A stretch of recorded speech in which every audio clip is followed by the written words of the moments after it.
Welcome back to my YouTube channel.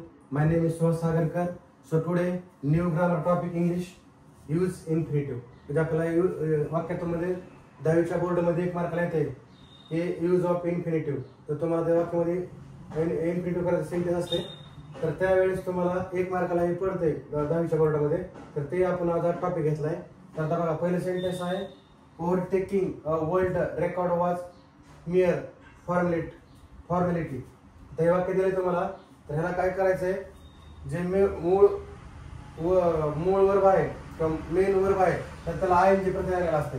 तर तो आयएनजी प्रत्यय काढायचा आहे आणि काय करायचं त्याच्या अगोदर बघायचं वाक्य काय करताना काय करायचंय to overtake a world record was mere formality. मग आपलं फक्त आपण काय केलं हे आयएनजी काढलं त्याच्या अगोदर टू लिहिलं आणि ह्याला जे आहे ते काय केलं मेन वर्ब मध्ये आणलं. मग त्याचं काय झालं to overtake a world record was mere formality. फक्त याच्यामध्ये ओळखताना काय करायचं ज्या ठिकाणी दोन ठिकाणी आयएनजी प्रत्यय लागलाय इथं लागला आणि इथे लागलाय. मग त्याच्या अगोदर आपल्याला काय करायचं पूर्ण वाक्य दिले असं food is most essential factor in आता आयएनजी काढायचंय त्याच्याऐवजी काय करायचंय to build and to maintain health. अशा प्रकारचं वाक्य होईल आपलं. बघा इथं आपण इथं टू लावलंय to build and to maintain. म्हणजे त्याचा आयएनजी प्रत्यय काढून टाकायचा आहे आणि आपल्याला फक्त काय करायचंय to build and to maintain the health असं करायचं त्याला. तिसरं वाक्य बघा आय इंटेंड. आता इथं विजिटिंग आहे तर विजिटिंगचं काय येईल टू विजिट मुंबई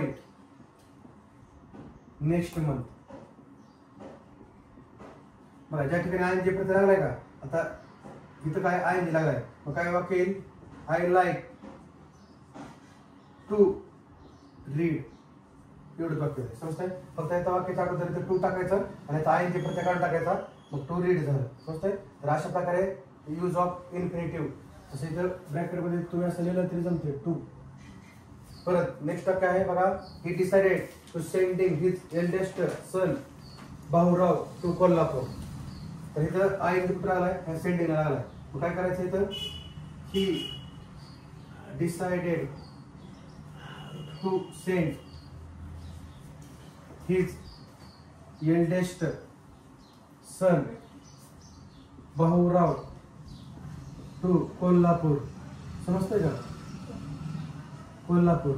आता नेक्स्ट वाक्य कोण सांगताय I love watching other play. To watch other play म्हणजे काय आहे I love to watch other play.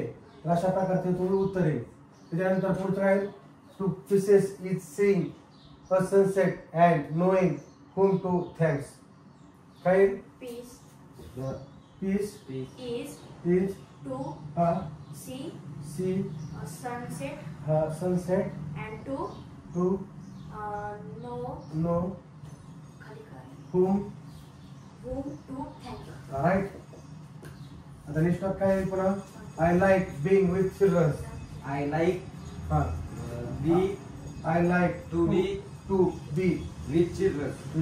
right. Children. Last time आता काय he choose the concentrating इथं आहे जरा इथं आपलं concentrating more on the construction program. काय लिहिलं he choose to concentrate more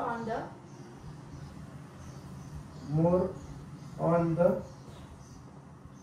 program. constructive program. बघा